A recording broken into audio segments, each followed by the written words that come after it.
Hey guys, Aaron's Garba, and welcome back to the Indie Filmmaker. Today we have my friend, Ethan Baker. and today we are going to be stalking. We're not going to be stalking, clarifying. Aaron, just this is new information for me. I don't know if I want to hang out with Aaron no more. But today we are going to be talking about story. Yeah. So you want me to talk about story, and you want me to talk about films and stuff. You Yeah. haven't really clarified what I. Okay, so what I'm going to be talking about is what he asked me to talk about is the comparison between, or not the comparison. What is better, like why story is important, I guess. Yeah. And why it's an important idea. So well, not important idea. Why is it integral to the film? And I think if you watch most Disney movies nowadays, you understand why it's integral to the film. It's important. All right. You want your audience to be able to understand what's going on. You want them to be. Oh, wait, am I going too far now? No, it's Okay, you want me to keep talking, or okay, it's good. okay. But if you want your audience to be able to latch on to these characters. Now, if you're doing it in a book form, that's a little easy. Yeah, that's actually a little easier. For one thing, when you're reading a book, you don't have a screen, you don't have a picture book or a comic book. No, you make up the images in your head.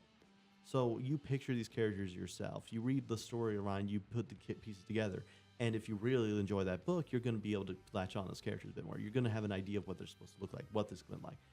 And it's like the same thing. It's basically like you kind of build a relationship or connection with these characters, like what you would do with other people. Now, to this point, you still know it's fiction, but at the same time, you can't help but be grasped by those emotions. For me, that's why I'm actually working on this one book series. It's called The Unisys. Basically, the idea behind it is it's kind of a reflection of what kind of what our government is essentially. Is that like, basically the politics are being ran by people who've been in power for so long within generations of their family that it kind of makes them blind to the idea behind other people, behind the lower class or little, and it starts begging the question: who should be in power? These higher politicians or people who have no political training whatsoever, but yet are the deciding factor for these people? And that's kind of where it falls down to.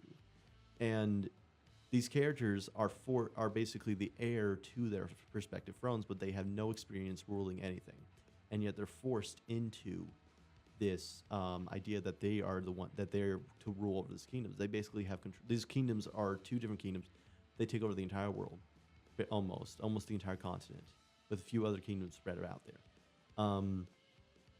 But before, and what the story follows, the general idea is that the decisions they make, or the flaw, every time they make a flaw or a mistake or a good thing happens, when you're in a higher a place of power, politically or governmentally, those decisions don't just affect you; they affect everyone.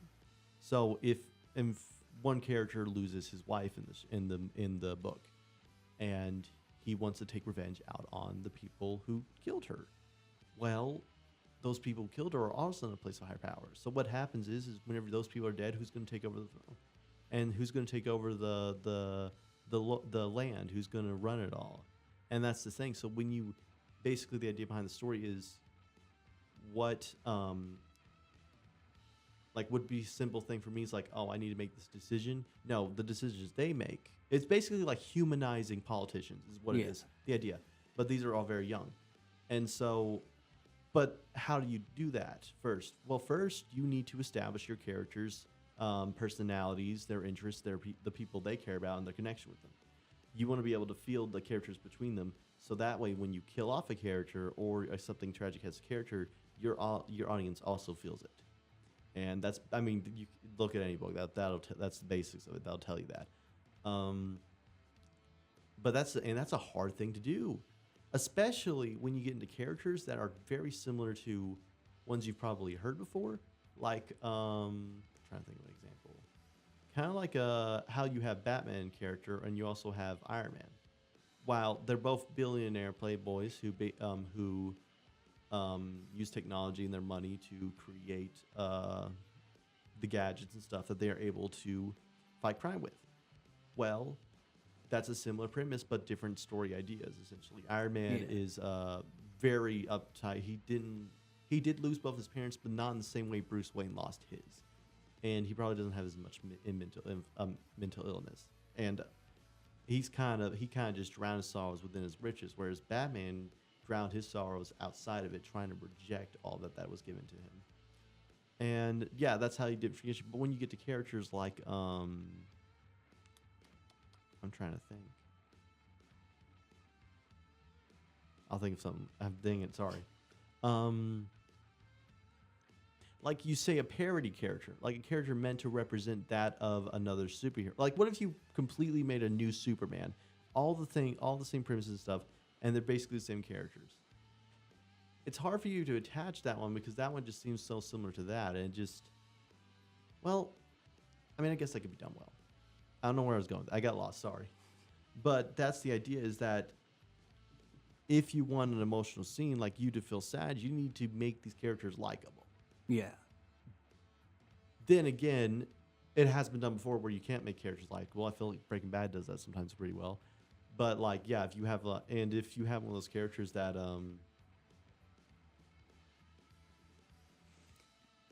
and this is definitely a shot in the dark and a hot take, but I don't think you can have too much of an emotional connection with a morally flawed character. I think that's a harder one to do. I would very much like to see it if someone has done it right. I feel like Breaking Bad once again does it with Walter White, but at some point as you watch the show, you start to realize he's so bad that you really just can't get in it. And so from that point, what you got two options. One, you just keep trying to and just mess up the answer. Or two, you make the show a spectacle. You try to show, okay, I'm going to make you, shock you with some of that.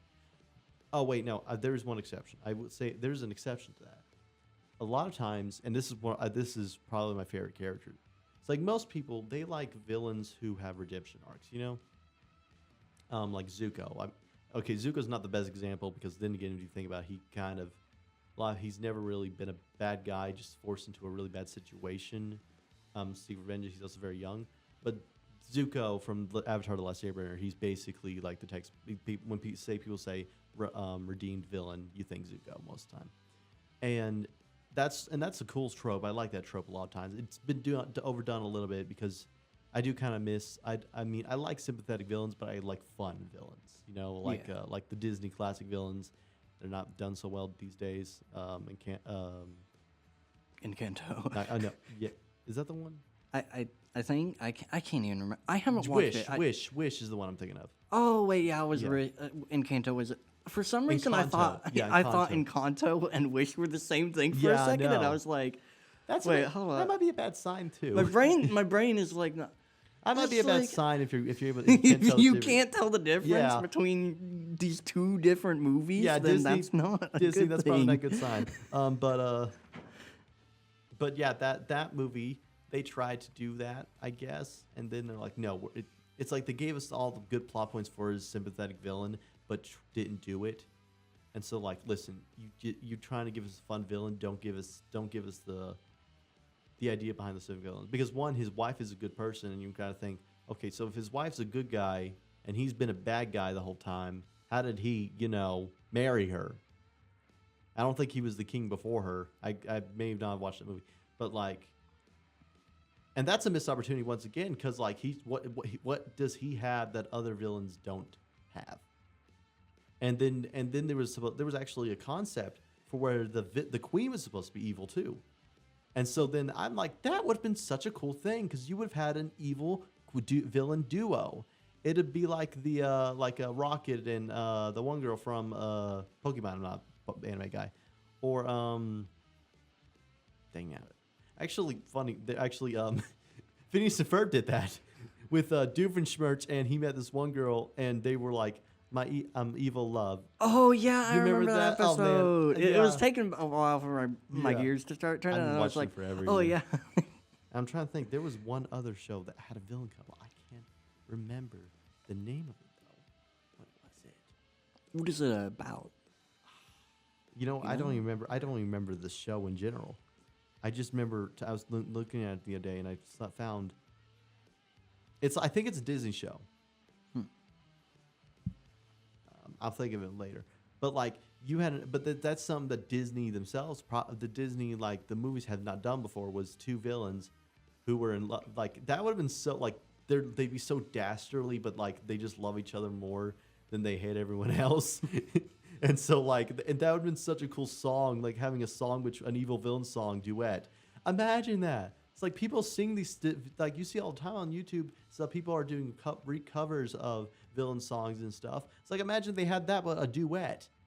That song would go through the charts. You had opportunity for so many original ideas, and even there's one song on there. There was for At All Costs, and the director originally he just wanted that to be like a romance song.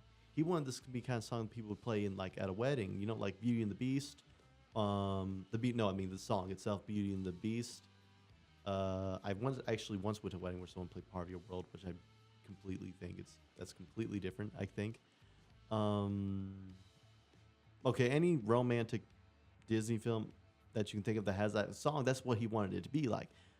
But then they try to write it as if like it was them talking about the wishes themselves. And if you were not to watch this movie and you had no context, see the two people who are singing it are the villain. Don't remember his name. It was very, but anyway, he's played by Chris Pine, and the guy's like 40 or 50 or something. The character is, and Asha, who's supposed to be like 18. So if you were to listen to this song without any context, you would have assumed that this was a love song between a 40-year-old and an 18-year-old. And you're like, hold the flip on. Why is the main character singing a love song with the villain? As interesting as that would be compared to the actual movie we got. So I don't, but yeah. It's just, I don't get what Disney was trying to do. And, but that's at the same time, it's like, listen, if you got a cool idea and you haven't to do that, you can't just completely rewrite it, you know? If you feel like this works well for a story and you build around this plot point that's integral around the story, to change that, you probably, unless you change it because you already have, that you think you have a better idea for it, that's good. If you're changing it because you think, well, no, people don't want to see people falling in love. People don't want to see a villain duo. They want a powerful woman queen and an evil guy man. I'm not saying anything against that, but then again, it's not an original trope. You know, it's one that has been done in pretty much every single movie that has been made over and over again. And I get it. That's something that was revolutionary at a time, was a powerful woman character. But now we live in a culture where women and men and women characters can be equal in that right, and there's not a minority. There's not like. Well, I mean, they don't want to think that. They don't want to think there's minority. So, why are you still holding on to that idea? I'm completely going off topic. I just keep jumping from one different topic to another. But that's just what I'm saying. Is like they want to do what is safe and what's staying, and hope that this familiar thing catches an emotional impact, when in reality, that's not a different story. You can't, excuse me. You can't keep relying on that. I'm kind of venting more than I'm talking. Oh no, it's fine, and that's actually kind of what I was gonna do. A little bit about the podcast.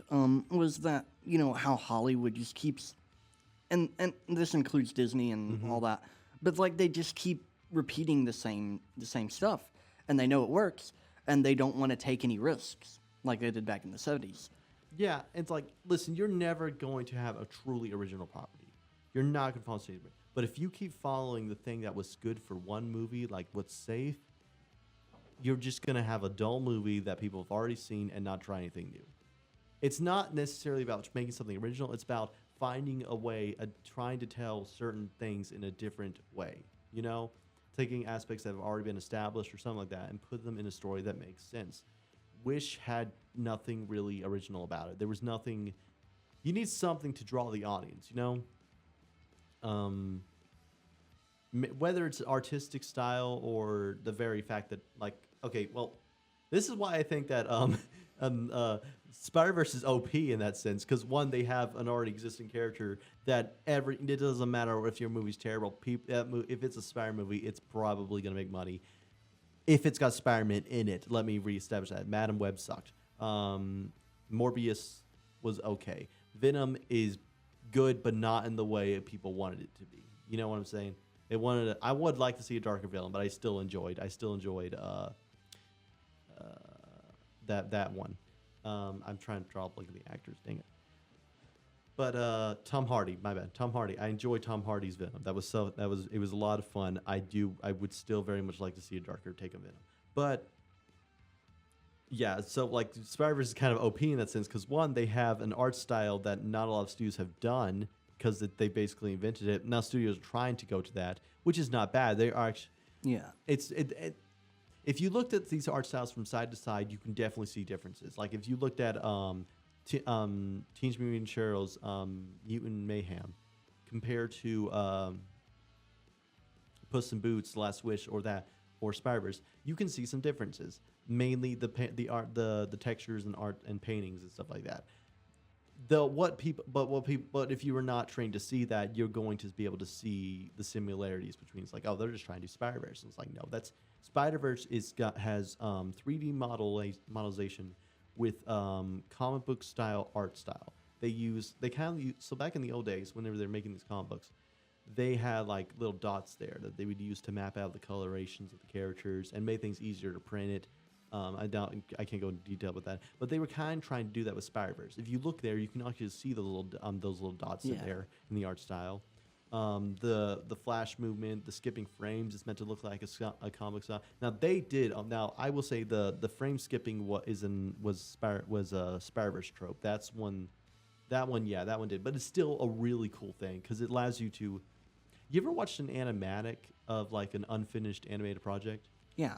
Like it kind of like, so when you watch that, you're able to picture the movements, but you also can't see the full picture. And then sometimes I see that full picture, like I was watching the animatic before that, and I realized the animatic was way better than the finished project because the animatic was so artistically pleasing and allowed you to fill in the gaps. It's kind of like like what our teacher was talking about, like a screenplay. Sometimes the screenplay is better than the actual movie.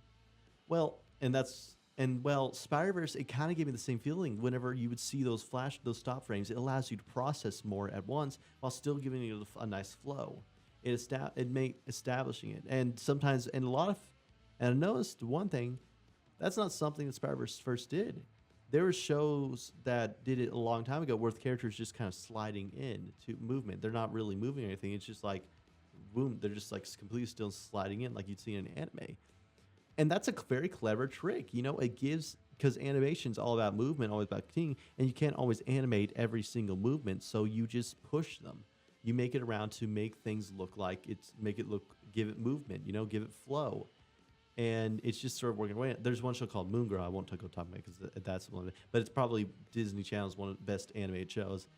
Does that a lot too because they want a really nice artistic style, but in order to do that, they can't always have great movement, so they find tricks and stuff to do that. And Spider-Verse, with them skipping frames and stuff, that allows you to process it a little bit more and makes it artistically pleasing to look at. I thought I heard someone knocking. I think it was me. Yeah, but then and it's so interesting because it's such a cool thing to think about because like at the time people thought, okay, animation needs to look more realistic, and I was among those people who thought that too. Like I never pictured anything like Spider-Verse because people think it's like, okay, what we need to do is that textures need to get more realistic, things need to look better, it needs to be photorealistic, and saying like the animation keeps doing that makes good animation. Then Spider-Verse came along and just like, no, that's not how we do this. Like you guys, it's like they had it's kind of like you have a painting, and then you have one little puzzle thing. Like if a kid had a puzzle thing, and the idea is like a jigsaw puzzle. Okay, Disney has a jigsaw puzzle, and what their idea is that with each piece they put in, it's like a movie. So with each piece, the picture looks better and better and better, and it looks better. Well, so you have that one nice toy. It's like, okay, this looks nice. It's meant to look nice. It's meant to look realistic. It looks a bit more. The picture's a bit clearer now. And then the Spider-Verse team is just like, okay. And Spider-Verse team doesn't have a nice fancy jigsaw puzzle. They've got little bitty toys and stuff like that they can play with. And Spider-Verse came around and was like, we can do a lot more with the animation than people think we can.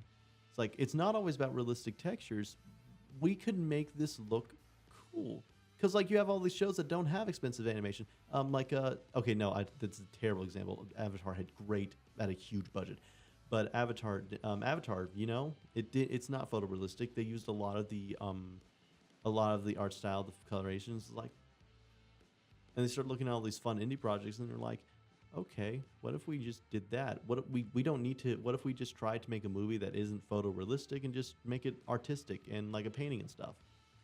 And then you make one of the single greatest animated films of all time by accident. Well, not by accident. It was definitely on purpose. But you make one of the most single greatest animated on time, and then you're like, by Sony, the people who made the Emoji Movie, the only other good film they made, the animated movie they made. I'm probably gonna get shot for saying this, but like, the only great masterful movie they made that is very underrated is Surf's Up. If you don't know that, I'm sure if you've seen it, Surf's Up. I think I've heard of it. The I've penguin never surfing on surfboards. Oh yeah. I think I remember that. It's been forever. It's such a good film, man. It is such a good movie. It's emotional. It's been like a long time. Yeah, you should watch it if you get a chance. And it's got Shia LaBeouf in it. I like Shia LaBeouf.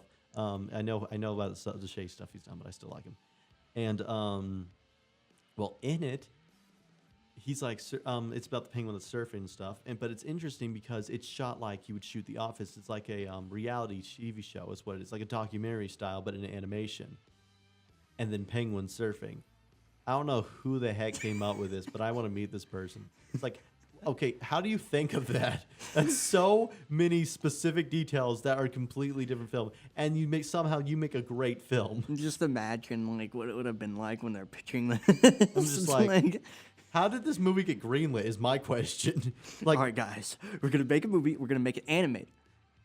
It's gonna be shot like a show that will exist like in a a couple documentary style. years It's like from now that doesn't exist yet. It's gonna be like, okay, guys, here's my idea: penguins surfing, shot documentary style, emotional story, incredibly great soundtrack, Shia LaBeouf. Okay, Fred. Why don't you just sit down here? Okay. Can someone get the drug testing kit? And then you make this great movie. I don't think it did well financially. I don't. I'd have to go back and look. But you have so many random movies, and this is such a good movie. It's about Cody. It's because like nowadays you see movies like telling you like, okay, hey, the hero. It's not always about winning. It's not always about that. But somehow the hero still wins. You know, Cody didn't do that. Cody lost. Cody's like, I don't want to play no more. It's like, and that's what Big Z, the big guy. He's like, Cody's the main character. Big Z, you probably should say that, is like his idol. And he's like, so competition, like, you're forgetting, you don't know why I do this. You don't know why I surf. You're doing it for competition, for glory, to look great, to prove a point, but you don't know what it's all about. Which is such an interesting idea. Cody's not a great surfer. Cody couldn't figure it out because he was so competitive. He was so ready. He didn't realize, he's not a natural surfer, you know? I mean, he did good for okay, I don't know. I feel like some people could do better in the amount of years it took him to learn how. But then he starts learning from his idol, and it's like he got the whole thing wrong. He's like, surfing's not about winning. It's not about being the best. It's about the flow. It's about the experience of it. And Cody never saw that. Cody never saw the beauty of surfing. And the ending of the movie does not change that. Like, that's what the ending of the movie is. He does not care. The reward, who won, it doesn't matter. It's about the fact that he learned how to surf, and Big Z, who got lost in that where he originally was like, I used to love surfing, but now it's all about the competition. And he's like, this guy over here, the big guy, the antagonist, well, one of the antagonists of the film, I don't remember what his name was. I think it was like Jet or something. But he's like over here doing tricks, and he admits like, this guy's a way better performer than I am. He's a way better surfer than I am. And it wasn't about how good of a surfer he was. It was Big Z was never trying to put on a show. He was just doing something that he loves, and he's just really good at it, you know? And and he lost that, and Cody helped him find that again. Let help him find surfing again because he just, the competition ruined it for him. And I feel like that's such a good idea that maybe you don't always have to be the best at something you enjoy. You just got to make what you enjoy. You don't have to make a perfect film. You just got to make the film you want, or write the book you want. Okay, you can't always make the film you want. Okay, but there's so many other ways of getting your story out there. Yeah. And and I just feel like it's such a good message. Oh, sorry. I'll No, let you finish. say what you're saying. I know our professor was talking about one of his friends. I can't remember his name. I'm not gonna say his name, even if I knew his name. But the point was, it was kind of like a similar situation. He had this idea, or whatever. Our professor's friend had this idea for like one of his big passion projects or whatever. But he thought he had to have thousands of dollars, backing his project, and he never got around to doing it because he thought he needed, all this fancy stuff to do it, and he thought that, oh, I can't make it if I have $20,000 or whatever to make this project, and the point is that you should just go out and try it, and give it, and even if it doesn't turn out great. You can always fix it or redo it. You can always change things or do whatever you need to do to either change it or make it better. Or well, it depends, I guess, on what you're doing, whether it's writing a book, making a film, or whatever medium you're using. But the point is that just go out and create it. Yeah, and then again, there are some people who have inspiration for just how they want to film films and how to do that, but you can't. Yeah. You can do that like at certain times, but you got to have a story. Like a lot of times, you just gotta have a story. I'm not gonna now. You can also, maybe do it like music videos and stuff like that. Find a job. I feel like that'd be. I feel like it's easier to get a job as a movie a music video director than you could a movie director. But I think Rob does that too, doesn't? Like Rob does music videos. Sometimes. And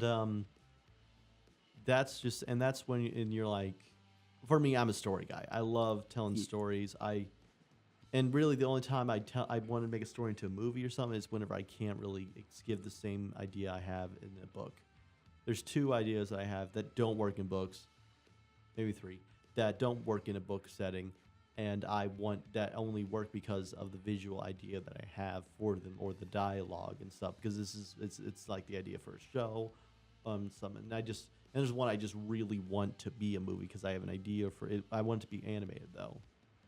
And I tell myself if I ever did get somewhere up there in that industry where I could make my own films and stuff, I'm going to make a Summation Godzilla film. I'm going to do everything I can to go back or or a monster film. Really, I want to go back to those animatronics, practical effects stuff. I want to see that because one, CGI is great. I'll give that, but you need to have something different in order to get people to hook onto your film. And I feel like Summation Godzilla returning. This is an actual suit that can breathe actual fire. You're gonna see this thing. You feel like you could touch it. I feel like it's a pretty good selling point, in my opinion. I think that'd be a pretty good movie. I mean, the effects could not be bad. They have pretty good effects. Otherwise, people are not gonna like that movie. But and might be a bit more expensive. But still, I think it'd be a cool idea, and I'd write it myself. But because I don't really want to go into screenwriting. If I can't make my own films and I just tell screenwriting is my own thing, I'm gonna become an author. I'm just gonna write my stories in books and which I am. I'm writing some books that work in the book setting, but if I can't make them films, I'm just gonna put them in books and hopefully they do good. So just that way I can know my stories out there. There you go, you got it. And I feel like it's cool, Where were we talking? Yeah, but like film and like the animation sounds like didn't Spider-Verse said it's like, hey, there are so many things we can do with animation and no one's doing it. Let's do it. It wasn't even like nowadays you think it's like, okay, that's just how you make animation now. That's just like an idea behind like how you would do that. But it's insane. Animation's been around for almost 100 years now and no one has thought to think, hey, let's take all these cool ideas and put them in one thing. And Spider-Verse did that. Spider-Verse said it's like, hey, this doesn't need to look like realistic or just painted. We can make this texture like a comic book. What if we draw this like a comic book with 3D animation put in there? And boom, The movie is way cheap. The Spider-Verse. Okay, I might be wrong about this. Don't. I might be. I feel like Spider-Verse may have been a little cheaper than most of the films Disney's making nowadays. Disney puts so much money into the films and probably spend way too much money on the films. Spider-Verse was very clever with the film. Now, the new Spider-Verse movie, good lord, that had a huge budget. And it made its profit back, obviously, because people... That ending, like Sony only made it in that way because they thought that they were going to get another movie within the next year, and they couldn't. And like the animators, like, okay, we don't want to be slaves, so we're going to push this back a lot because we're going on strike and stuff. So yeah, they gave us a huge cliffhanger with the intent of it coming out way sooner than it actually is, and we might have to wait another 5 years for the next one to come out on this big huge cliffhanger. And so one. That's pretty much a guarantee, people. It's going to have a huge box office opening. Weekend opening. Let's just be honest. All Spider-Man do. Actually, I think it was Spider-Man the animated. I think the first Spider-Man movie with Tobey Maguire was the first ever movie to make $1 million within its opening weekend. I think that was true. I may be wrong. But that movie was so anticipated, so people were waiting for that movie so long because Spider-Man is the most popular superhero of all time. Yeah. But so I'm sorry, I just go zoned out. But yeah, then so they're like, hey, here's the budget of like Frozen, because this movie didn't make a huge. The first movie didn't make a huge box office. It did make its money back very well and made a lot of money off that, but. What it was is that the critics' reviews were crazy. This was the greatest movie Sony had made in years. Like, no one could really find a flaw in that film. I can't find a flaw in that film. That film it's an actual masterpiece. And like people just kept going back and watching to try and find new details and stuff. And they're like, okay, we'll make a sequel. And when I was waiting, and when I was scrolling the trailers of this movie, like, good lord. So many shows. I can't remember what movies came out that year, but I think a Star Wars. The third season of Mandalorian had come out. I was very disappointed by it because it didn't get the same hype as the first 2 seasons did. It wasn't as good as the first 2 seasons. It was good. It was okay, and I just kept getting disappointed. It's like people kept making these sequels and anime movies and stuff, and I'm worried. And I'm so worried. It's like, oh man, this movie is not going to be able to capture the same emotion, the same thrill as the first one. It's like this movie's probably gonna suck because they have an agenda that they need to push and stuff. I was dead wrong. I just thought that they had like ideas. Like when I saw them fighting, it's like, okay, they're showing us that Spider-Man is gonna fight. But like when the trailer came out, I love the trailer, but I was worried that was all that was gonna be in the movie. That like, okay, everything in the movie is just gonna be what we saw in the trailer. And I saw this Spider-Man fighting. I'm like, okay, something's going to happen in this story that these Spider-Men are going to fight. And I was kind of worried that was just like they just had ideas like let's make Miles go against all the other Spider people and didn't have any idea of how they were going to do that, how they're going to make that story work. I was worried that this just no. And good lord, did they prove me wrong? That was wait, have you seen the movie? Yes. Okay, I'm make sure I'm not spoiling anything. It's like, oh yeah, spoiler warning. But that the idea that Miles being an anomaly, being something like the idea that everything that happens in Spider-Man life, and it makes you think once again because we were just talking about like copy and pasting, how like Disney keeps doing the same thing over and over again with that or something like that. That's the premise of the movie. The idea behind the movie is that Spider-Man need to have this happen in order for this character to exist. They need to kill off Uncle Ben. They need to kill off Captain Stacy. They need to kill off Gwen Stacy. They need to have all these things thinking that that's how you make a good Spider-Man movie. That's how you make a good movie. You need to have this, and if you want to make a movie, otherwise you don't get it. And they're like, let's just make that a plot point. They literally took the thing I was worried that was going to be the problem of the movie and made it the premise behind the movie. Made the idea like this ain't going to be a copy and paste. No, the problem is that we are copy and pasting.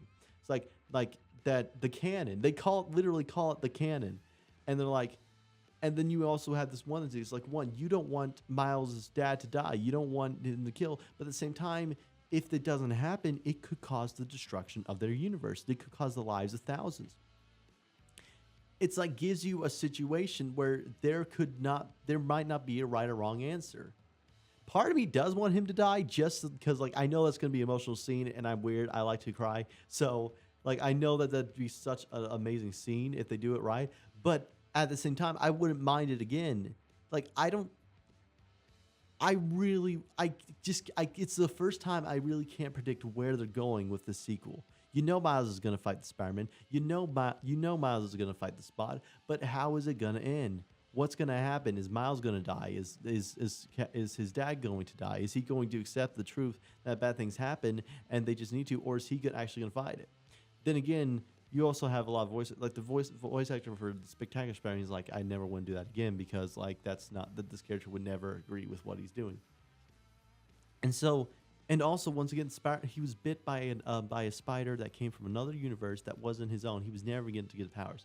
It also something else interesting is that like Miles never really knows how to fit in. And for one thing, because his parents are very different. He's half Puerto Rican, half African American for America, and so he really just can't. That just goes hand in hand with his ideas that like he's also smart. He can't fit in. He doesn't know where to fit in because he's not fully Puerto Rican. He's not fully African American. The same way he's not fully his father. He's not fully his mother. He's just something completely new. Something that's different for most people. He's never really met. I'm sure there's people like that all over the place. But I wouldn't be surprised if one never met anyone that's similar to this situation. Miles is literally the definition of an oddball character because there's no one that's really, and especially for a situation of the Spider-Man being bit from another universe, there's no other character. There might not be any other character like Miles Morales because that's the idea is that there's no other. He's the only version of his character, and his existence essentially also a cause of a parallel. Is it a problem? Is it a bad situation that needs to be fixed?